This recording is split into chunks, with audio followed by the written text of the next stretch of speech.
முதலிலே அமரர் கொத்தமங்கலம் சுப்புவின் குமாரர் திரு கொத்தமங்கலம் விஸ்வநாதன் அவர்கள் வருகிறார்கள். கொத்தமங்கலம் சுப்புவை பற்றி ஒரு அறிமுகம் தேவையில்லை. ஒரு கிராமிய பாடல்களை சினிமா துறையிலே கொண்டு வந்து சிறப்பாக காமிக்க முடியும் என்று காட்டியவர் அவர். அவர் எழுதிய தில்லானா மோகனாம்பாள், அவர் எழுதிய ஔவையார் பாடல்கள் எல்லாம் மிக பிரசித்த பெற்றது. அவருடைய திருமகனார் திரு எஸ் விஸ்வநாதன் அவர்கள் வக்கீல் தொழிலாக இருந்தாலும் தந்தை வழியை பின்பற்றி அதே ஹர நம பார்வதி பதையே மகாதேவா. இங்கே வந்திருக்கிற ஆஸ்திக மகாஜனங்களுக்கு ஆலயத்தின் சார்பாக உங்களுடைய வந்தனங்களை தெரிவிச்சுக்கிறோம். இந்த கீரனூர் ராமமூர்த்தி அவர்கள் அவருடைய 100வது பட்டாபிஷேக ராமாயண பட்டாபிஷேக வைபவம் இது. அவர் நம்ம ஆலயத்தில் அவர் இது மாதிரி செய்கிறவங்க போது எங்களுக்கு ஒரு இது பெரிய பாக்கியமாக இருந்தது. அந்த முறையில் இன்றைக்கு வந்து 2வது நாளாக அந்த ராமாயண வைபவம் சிறப்பாக நடக்கிறது. இன்றைக்கி சிறப்பு விருந்தினராக திரு கொத்தமங்கலம் விஸ்வநாதன் அவர்கள் வந்திருக்கா. அவர்களையும் திரு கீரனூர் ராமமூர்த்தி அவர்களையும் எங்கள் ஆலயத்தின் சார்பாக வரவேற்கிறோம். பக்தர்களுக்கு வந்து என்ன வேண்டுகோள் அப்படின்னு சொன்னாங்க, இன்றைக்கி இருக்கிற ஒரு சூழலில் நம்மளுடைய இந்து தர்மங்களை பற்றி தெரிந்து கொண்டவர்கள்லாம் பெரியவாளும் நிறைய தெரிஞ்சுட்டு இருக்கோம். அடுத்த ஜெனரேஷனுக்கு ரொம்ப போகலை. அதனால் கூடிய மட்டும் குழந்தைகளும் ஆயிடுச்சுட்டு நீங்கள் நிறைய பிரமாதமாக எல்லாம் சேர்லாம் போட்டு ஏற்பாடு பண்ணியிருக்கார். இது எல்லாமே வந்து ஆலயத்தின் சார்பாக நாங்கள் எதுவுமே பண்ணலை. அவர் என்ன சொன்னால், ஆலயத்தை இடம் மட்டும் கொடுங்க, எல்லாம் நான் பார்த்துக்கிறேன்னார். எல்லாம் தன்னுடைய ஒரு எந்த இதுவும் எதிர்பார்க்காம தன்னுடைய சொந்த பணத்தில், ஏன்னா எல்லோருக்கும் இதை ஸ்ப்ரெட் பண்ணணும், ஏதாவது இந்த இன்றைக்கி இந்து தர்மத்தை வந்து ஸ்ப்ரெட் பண்ணணும் அப்படிங்கிற அவருடைய ஒரு உற்சாகத்தில் இதெல்லாம் செய்கிறார். அந்த உற்சாகத்துக்கு நம்ம அந்த கோவிலிருந்து அவர் எந்த பைசாவும் எதிர்பார்க்கறதில்ல, எந்த இதுவுமே எதிர்பார்க்கறதில்ல. அப்படிப்பட்டவருக்கு நம்மளுடைய ரிட்டர்ன் என்ன பண்ணணும்னு சொன்னாக்கா பார்ட்டிசிபேஷன். முடிந்த வரையிலும் என்னென்ன நமக்கு எவ்வளோ வேலைகள் இருக்குது, அலுவலர்கள்லாம் இருந்தும் கூட இந்த சாயந்தரத்தில் ரொம்பவும் கொஞ்சம் குறைத்த நேரத்தில் தான் அவர் வச்சுருக்கிற ப்ரோக்ராமே.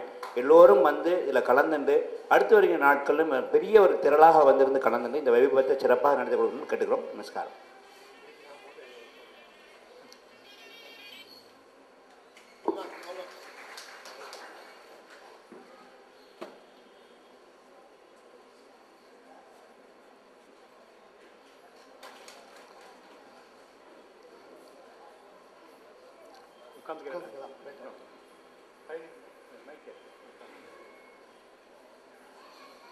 அழகான மாமதுரை என்று மதுரைக்கு ஒரு ஏற்றம் கொடுத்தவர் திரு கொத்தமங்கலம் சுப்பு அவர்கள்.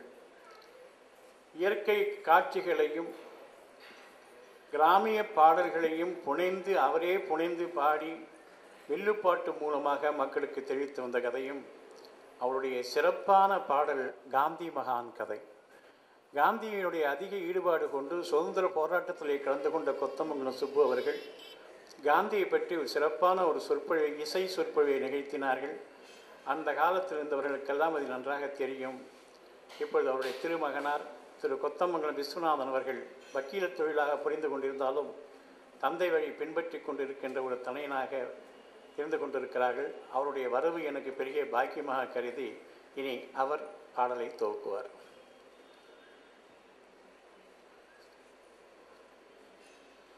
எல்லாருக்கும் நமஸ்காரம்.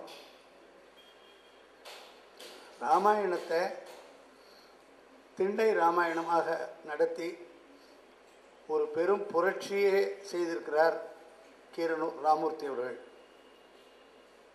அவர் முதல்ல சொன்ன மாதிரி யாருடைய எந்த விதமான உதவியும் எதிர்பார்க்காம ராமாயணத்தை சொல்கிறதுக்காக தானே செலவெல்லாம் செய்து நிகழ்ச்சியை அற்புதமாக நடத்தணுங்கிறதுக்காக இப்படிப்பட்ட ஒரு ஏற்பாடையும் செய்து 100வது பட்டாபிஷேகம் நடக்கிறது. எல்லாரும் கைதட்டி ஆனந்தப்படுவது. இதெல்லாம் லேசில் நடக்கிற காரியம் இல்லை.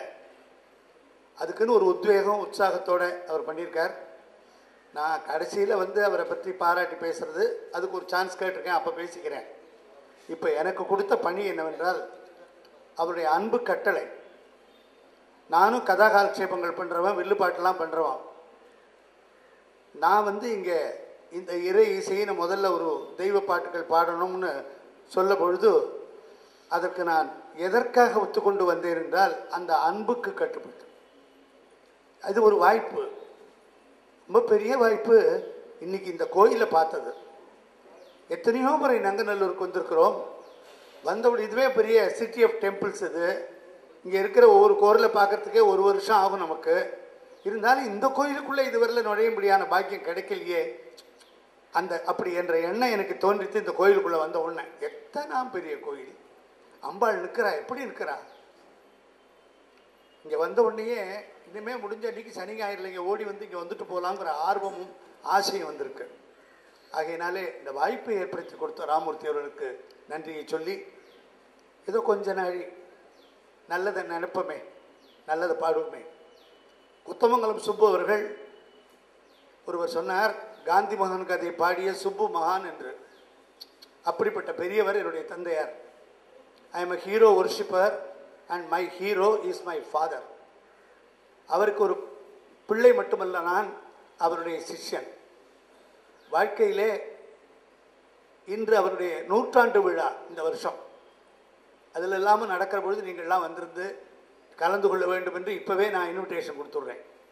அந்த விழாக்கள் எல்லாம் அமோகமாக நடக்கப் போகின்றன. தனக்கென்று எதையுமே நினைக்காமல் எங்களையெல்லாம் முன்னுக்கு கொண்டு வந்து அந்த சந்தோஷத்திலேயே வாழ்ந்த பெரியவர், வாசன் அவர்களுக்கு வலதுகையாக திகழ்ந்தவர். அவருடைய பிள்ளைன்னு சொல்லிக்கிறதே என்னுடைய பெரிய பாக்கியம். அறிவுக்கு அறிவாகி ஆராய்ச்சிக்கு அப்பாலாய் அன்பிலே கட்டுண்ட அந்த பரந்தாமல் பார்க்கடலில் பாம்பனை மேல் பள்ளி கொண்டு இருந்தாலும் பக்தர் குரல் கேட்டு பரிவுடனே ஓடி வந்து மீனாகி ஆமையாய் கூனாகி குரலாகி ஆன பல பிறப்பும் அன்பருக்கு தான் உழைத்து பள்ளி கொண்ட பாவனையால் படுத்தும் உறங்காமல் கள்ளத்துயில் செய்தே காவல் காக்கும் பெருமான் எள்ளளவும் தூக்கமின்றி எந்நாளும் விழித்திருந்து நீரில் குதிக்கிறதும் மத்ஸ்யாவதாரம், நீரில் குதிக்கிறதும் நீதி நூல் காக்கிறதும் பாரமலை மத்தாக படுத்திருந்து சுமக்கிறதும் பாயாய் நிலம் சுருட்டி பாதாளம் தண்ணில் வைக்க பன்றி உருவெடுத்து பாரிதனை காக்கிறதும் வனத்து மிருகம் போல் வாழ்பவர்கள் மமதைதனை நரசிங்கமாக வந்து நகத்தாலே கிள்ளுறதும் கூனி குறுகி நின்று கொடுமென்று கை நீட்டி வானத்தை ஓரடியால் வைத்தளந்த நெடுமால் தான். அந்த பெருமான் எப்படி வந்தான்? கௌசலைக்கு புத்திரனாய், கௌசிகர்க்கு மித்திரனாய், தசரதற்கு புத்திரனாய், தரைக்கெல்லாம் உத்தமனாய், சீதைக்கு நாயகனாய், நீதிக்கு தாயகமாய் ஆதி கடவுள் வந்து அவதாரம் செய்திருந்து ஈன குரங்குகட்கும் ஏழை குகந்தனக்கும் தான் ஒன்றே என்னும்படி வாழ்ந்து காட்டியவர் ராமன். இது எங்க அப்பா பாட்டு. அப்படிப்பட்ட ராமாயணம் எத்தனை தடவை சொன்னாலும் அழுக்காத ராமாயணம், எத்தனை தடவை கேட்டாலும் அழுக்காத பாரதம், எத்தனை தடவை சொன்னாலும் கேட்டுக்கொண்டே இருக்க வைக்கும் கந்த புராணம், எத்தனை தடவை சொன்னாலும் கேட்டுக்கொண்டே இருக்க வைக்கும் வெங்கடேச புராணம். இது அத்தனையும் அவர் திண்ணையில் உட்காந்து சொல்றார். அப்படிப்பட்ட ஒரு இதுல முருகனை பற்றி ஒரு பாட்டை பாரு. வள்ளிக்கிழங்கினை கெல்லி எடுத்திட்ட பள்ளத்திலே கிடந்தாள். எதுக்கா கோயிலுக்கு வரோம்? பக்திக்காக வரோம். பக்தியில என்னதான் நடக்காது? எல்லாம் நடக்கும். என்ன நடந்தது? வள்ளிக்கிழங்கினை கெல்லி எடுத்திட்ட பள்ளத்திலே கிடந்தாள். வெள்ளிமலை குமரேசன் மடியிலே வீற்றதும் ஏனோடி. மானுக்கு பெண்ணாகி ஈனக்குற குலமங்கை என வளர்ந்தாள். தேவர் சேனைக்கு அதிபதி சிங்கார வேலனின் தேவி என்றானதுமேன். ஆலோலம்பாடி குருவிகள் ஓட்டிய அன்று புனம் காத்தாள். எப்படி இருந்தா இப்ப எப்படி இருக்கா?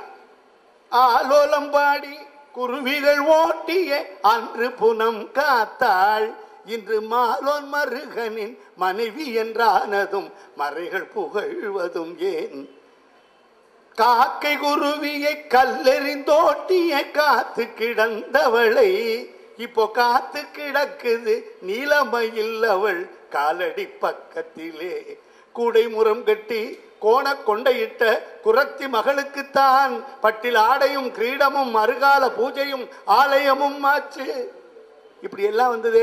பம்மாத்துக்காரியை பார்த்து மயங்கிய பண்டாரமானானோ, பம்மாத்துக்காரியை பார்த்து மயங்கிய பண்டாரமானானோ. அடி அம்மாடியோ அவள் ஆசை வலையிலே. அந்த பெருமாளை என்ன போய் பார்க்கறதுனா ரொம்ப கஷ்டமா இருக்கு. கிட்டத்தட்ட பெல்ட்டுக்கு விதை கட்டி விட்டுறான், பேட்ஜ் மாதிரி. அது எத்தனை மணியோ தெரியல, 24 மணி நேரமோ 36 மணி நேரமோ. கண்ணில் மானசீகமாகவே பார்ப்போமே. உலகமெல்லாம் பார்க்க திருமலையில் ஏறி நின்றவன் உயர வேண்டும் என்பவரை உயர்த்தி வைக்கும் தெய்வமாம். கலகலன நாணயங்கள் கொண்டு வந்து கொட்டுறார். கப்பம் கட்டி செல்வர் வந்து கையிரண்டும் கட்டுறார். சுத்தி வச்ச திருவாசி அழகை பார்க்கவா. இந்த படத்தை பார்ப்போமே. சுத்தி வச்ச திருவாசி அழகை பார்க்கவா. சூடி நிற்கும் பூமாலை அழகை பார்க்கவா. நெத்தியில துலங்கும் நாம அழகை பார்க்கவா. நீளமான பொன்முடியின் அழகை பார்க்கவா. அழகை பார்க்கவா. அழகை பார்க்கவா. கைத்தலத்தில் மின்னுகின்ற அழகை பார்க்கவா. அது காட்டும் சரண கமலங்களின் அழகை பார்க்கவா. உத்தமியர் இருவருமே உறையும் மார்பையும் உடலையெல்லாம் மறைக்கும் நகை அழகை பார்க்கவா. அத்தனையும் காண நேரம் கிடைக்கதில்லையே. ஆலயத்தை விட்டு வர மனமும் இல்லையே. அத்தனவன் மேனியிலே காணும் அழகெல்லாம் அள்ளி பருகி கொள்ள உள்ளம் ஆசை கொள்ளுது. காவல் காக்கும் பெயர்கள் எல்லாம் போ என்கிறார். போண்டி ஜரகண்டி இப்படியே போண்டி பைட்ட போண்டி.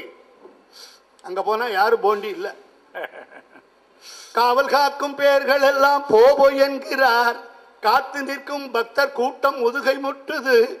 ஆவல் எல்லாம் அடக்கி நானும் வெளியே வந்துட்டேன். ஆலயத்தின் வாசலிலே வந்து அமர்ந்துட்டேன்.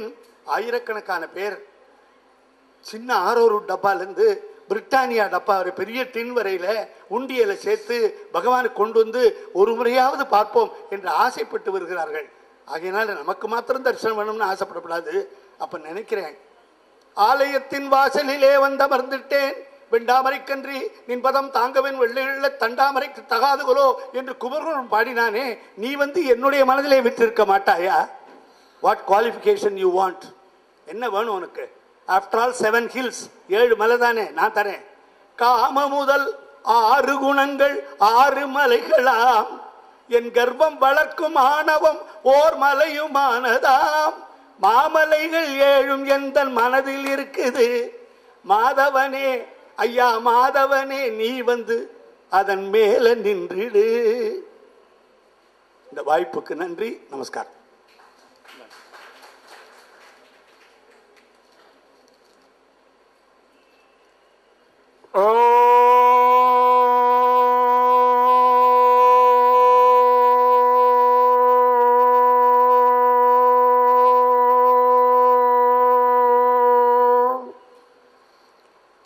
ஐந்து கரத்தனை யானை முகத்தனை இந்தி நிலம் விரை போலும் ஏற்றனை நந்தி மகந்தனை ஞான கொழுந்தினை புந்தியில் வைத்தடி போற்றுகின்றேன். உலகம் யாவையும் தாமுலவாக்கலும் நிலைவெறுத்தலும் நீக்கலும் நீங்களா அழகிலா விளையாட்டுடையார் அவர் தலைவர் அன்னவர்க்கே சரணாங்களே. பக்தியுடன் தமிழையும் கலந்தூட்டி என் தாயார் தங்கம்மாளின் திருவிழிலே சரணம் ஆச்சாரம் அடிபோற்றுகின்றேன். மெய்யன்பர்களே, அடியனுடைய திண்ணை ராமாயணத்தின் 100வது சொற்பொழிவும் ஸ்ரீ ராமபிரானுடைய 100வது பட்டாபிஷேக விழாவும் சிறப்பாக நேற்றில் துவங்கி நடந்து கொண்டிருக்கிறது. மிக சிறந்த பிரமுகர்களெல்லாம் வந்து பாராட்டுவதும் பாடுவதும் என்னை கௌரிப்பதும் எனக்கென்று நான் எடுத்துக்கொள்ளவில்லை. எல்லா புகழும் இறைவனுக்கே. நான் ராமநாமத்தை சொல்வதால் தான் இவ்வளவு பாராட்டு. கீரனூர் ராமத்தை தனிப்பட்ட முறையில் இல்லை. அப்படியேப்பட்ட ராமாயண சொற்பொழிவுக்குள் சொல்லுவதற்கு முன்னாக எல்லோரும் 3 முறை சொல்லுங்கள். ஓம் நமோ நாராயணாய, ஓம் நமோ நாராயணாய, ஓம் நமோ நாராயணாய. நேற்றைய தினம் மிக சிறப்பாக சீதா கல்யாணத்தை பார்த்தோம். பொதுவாக கல்யாணம்னா அம்மி மிதித்து அக்னி பலம் வந்து அருந்ததி வார்த்து என்று சொல்லுவார்கள். இந்த சீதா கல்யாணத்தில் சிறப்பு, அருந்ததி நேரடியாக வந்திருந்தாள். வசிஷ்டர் மனைவி அருந்ததி சீதையின் கல்யாணத்துக்கு நேரடியாக வந்து வாழ்த்தினாள் என்பது மிகப்பெரிய சிறப்பு. திருமணமெல்லாம் ஆகி மற்ற சடங்குகள் முடிந்து ராமபிரானும் சீதையும் லக்ஷ்மண பிரானும் ஊர்மிளையும் பரதனும் சத்ருகனும் தங்கள் மனைவி மாண்டவி சிறுதகிருத்தியோடு புறப்பட்டார்கள். அயோத்தி நோக்கி புறப்படுகிறார்கள். ஜனகர் ஒரு அற்புதமான ஒரு ஆபரணத்தை கொண்டு வந்து தசரதர் கையில் கொடுத்தார். அதுதான் சூடாமணி. சூடாமணி என்பது ஒரு நகை அல்ல, ஒரு ஆபரணம் அல்ல. ஆழ்கடலிலே எப்போவாவது கிடைப்பது முத்து. சில சமயங்கள் அதையும் தாண்டின இடங்களிலே கிடைக்கின்ற ஒரு விதமான ஆபரணம் தோற்றம் கொண்டதுதான் சூடாமணி. விசேஷமான அதற்குரிய சக்திகள் படைத்தது. அதை கொண்டு வந்து ஜனகர் தசரதரிடம் கொடுக்க தசரதர் சீதையின் தலையிலேயே சூட்டினார். ராமாயணம் தெரிஞ்சுக்கணும்னா, ராமாயணம் கேட்டோம்னா, ஒரு நானார் மாட்டு பொண்ணுக்கிட்ட எப்படி நடந்துக்கணும், ஒரு மாமியார் நாட்டு பொண்ணுக்கிட்ட எப்படி நடந்துக்கணும், ஒரு நாட்டு பொண்ணு மாமனார் மாமியார்கிட்ட எப்படி நடந்துக்கணும் அப்படிங்கிறத சொல்கிறது தான் முழுமையான ராமாயண கதையை தான். புறப்பட்டார். எல்லார்ட்டையும் விடைபெற்று கொண்டு போகும்போது தசரதர் திரும்புகிறார். ஜனகர் கண்களில் கண்ணீர். ஜனகர் ஒரு சாதாரண மனுஷன் இல்லை, ஒரு மகரிஷி. அவர் பற்றும் பாசத்துக்கும் அப்பாற்பட்ட பெருமகனார். அவர் கண்களிலே கண்ணீர்.